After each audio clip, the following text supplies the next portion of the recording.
Penyakit jantung menjadi salah satu penyebab utama kematian di Indonesia.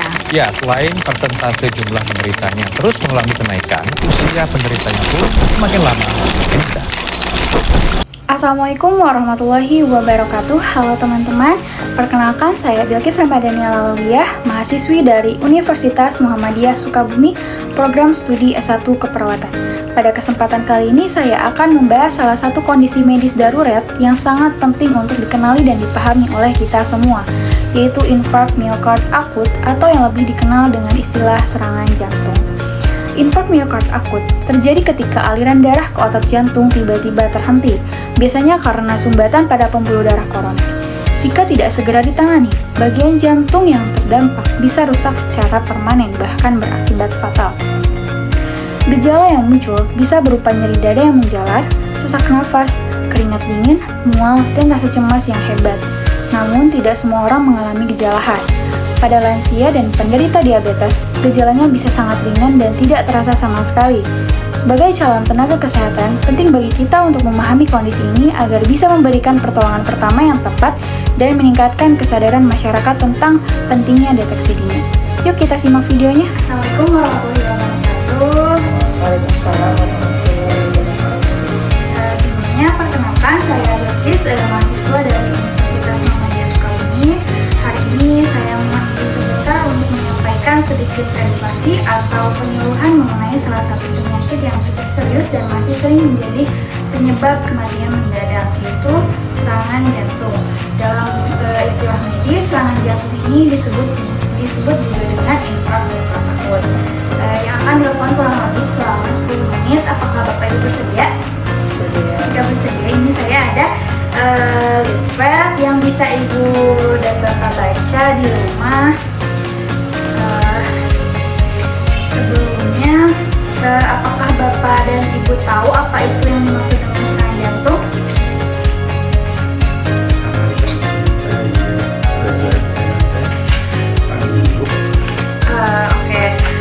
Jadi gini ya Pak, Bu, serangan jantung itu adalah kondisi gawat darurat yang terjadi saat aliran darah ke bagian otot jantung tiba-tiba tersumbat, sehingga jantung tidak cukup mendapatkan oksigen karena kalau aliran darahnya berhenti terlalu lama, sel-sel otot jantung bisa rusak secara permanen dan itu bisa menyebabkan jantung berhenti bekerja sama sekali.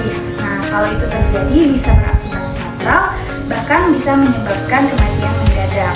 Kenapa aliran darah ke jantung bisa tersumbat? Biasanya karena ada penumpukan plak dalam pembuluh darah jantung yang terdiri dari lemak, kolesterol, dan zat lain. Plak ini bisa pecah dan membentuk bekuan darah yang menyumbat aliran darah. Ibaratnya seperti pipa air di rumah kita.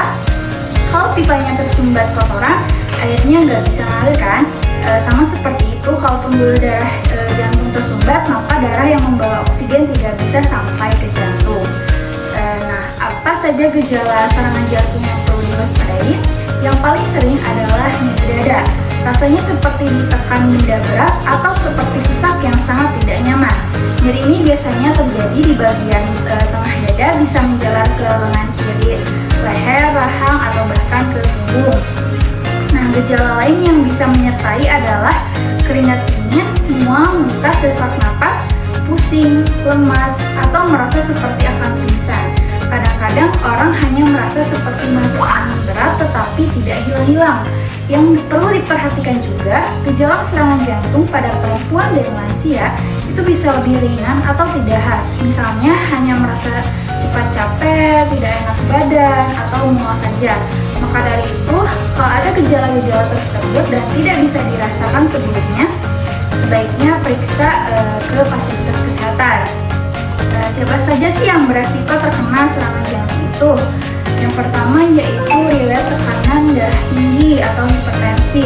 Yang kedua, kolesterol tinggi, diabetes, kebiasaan merokok, jarang olahraga, sering makan makanan yang berlemak dan tinggi garam, stres yang berkepanjangan, atau punya riwayat keluarga dengan penyakit jantung.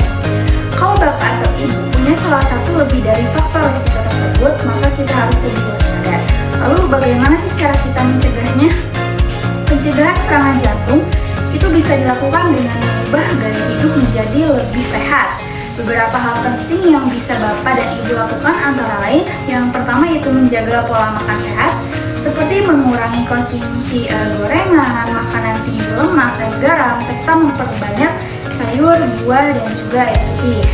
Lalu yang kedua yaitu berhenti merokok dan menghindari paparan asap rokok. Yang ketiga yaitu rutin berolahraga ringan, misalnya jalan kaki 30 menit sehari, minimal 3-5 kali seminggu. Lalu mengelola stres dengan baik, misalnya melalui ibadah, relaksasi, atau melakukan aktivitas yang menyenangkan. Dan yang terakhir yaitu rutin memeriksa tekanan darah, gula darah, dan juga kolesterol supaya kita bisa lebih tahu awal bila ada yang tidak normal. Apa sih yang harus kita lakukan dengan muncul gejala serangan jantung? Kalau ada gejala seperti nyeri dada, keringat dingin, sesak, mual, atau lemas, bisa jangan ditunda-tunda. Segera bawa ke rumah sakit atau hubungi ambulan. Jangan menunggu, jangan dipijat, dan jangan hanya minum jamu. Karena dalam kondisi seperti ini, setiap menit sangat berharga untuk menyelamatkan jantung dan nyawa seseorang. Kesimpulannya, serangan jantung adalah penyakit yang serius tapi bisa dicegah. Dengan mengenali gejalanya sejak awal, memahami faktor risikonya, dan menjalani gaya hidup sehat, kita bisa menjaga kesehatan jantung dan terhindar dari serangan jantung mendadak. Mari kita sayangi tubuh kita, terutama jantung kita, karena jantung yang sehat membuat kita bisa terus aktivitas dan berkumpul bersama keluarga. Jadi itu saja dari saya. Apakah ada yang bisa terlebih dahulu? Jika mengerti, boleh saya tanya satu aja dari Ibu atau Bapak, sedikit informasi mengenai yang sudah saya jelaskan tadi. Bahwa penyakit jantung itu adalah penyebab. Oke, betul sekali ya Ibu ya. Sudah mengerti ya Pak Bu ya. Semoga kita selalu diberikan kesehatan. Amin ya rabbal alamin. Saya pamit dulu ya Bu ya. Mungkin untuk pertemuan selanjutnya, apakah Ibu bersedia? Mau di hari apa? Di hari Minggu saja? Di tempatnya di sini? Oke. Kalau gitu saya pamit ya Bu ya. Makasih Pak Bu. Makasih waktunya. Assalamualaikum warahmatullahi wabarakatuh. Waalaikumsalam warahmatullahi. Mungkin itu saja yang dapat saya sampaikan. Semoga informasi yang saya berikan dapat bermanfaat untuk kita semua, dan semoga kita diberikan kesehatan. Amin ya Allah ya rabbal alamin. Saya pamit undur diri. Wassalamualaikum warahmatullahi wabarakatuh.